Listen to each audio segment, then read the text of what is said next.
Comment le Dr Nozman monte ses vidéos. Vous l'avez peut-être pas vu, mais sur ce plan, on avance tout doucement vers Nozman. Ça permet plusieurs choses. Déjà, ça recentre l'attention. On le voit pas forcément, mais on le ressent. Ça dit au cerveau de se concentrer. On avance. Le meilleur exemple que j'ai vu ces derniers mois, c'est dans la série Monster sur l'histoire des frères Menendez sur Netflix. L'épisode 5, c'est un travelling avant de 30 minutes. L'autre utilité, beaucoup plus pragmatique, c'est que si on ne change pas la valeur des plans entre les plans, ça donnerait un effet beaucoup trop jump cut. Un peu comme ça. On passe sur Premiere Pro, je vous montre. Donc pour faire un zoom, normalement rien de compliqué, on va dans la fenêtre d'effet, on met un point clé au début et un autre à la fin, et on augmente l'échelle. Et maintenant si on compare les deux plans, bah ça colle pas. On a zoomé pareil, on le voit bien sur les côtés là, mais verticalement on est plus bas. Donc en plus de faire un zoom, il y a un mouvement vertical vers le haut.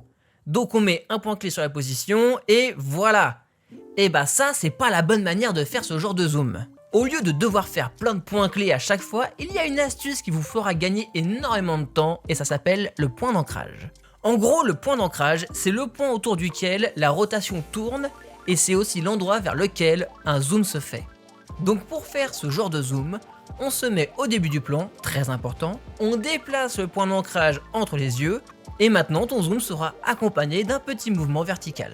Et l'avantage, c'est que maintenant tu peux changer ton zoom comme tu veux. Le déplacement vertical suivra toujours pareil. Maintenant, quand on met plusieurs zooms sur la timeline, il faut faire en sorte qu'ils soient à peu près à la même vitesse, une vitesse pas trop exagérée pour ne pas déranger la lecture de la vidéo. Pour voir ta vitesse, tu peux déplier le menu échelle et te mettre au milieu du mouvement et tu verras ici la vitesse de ton zoom.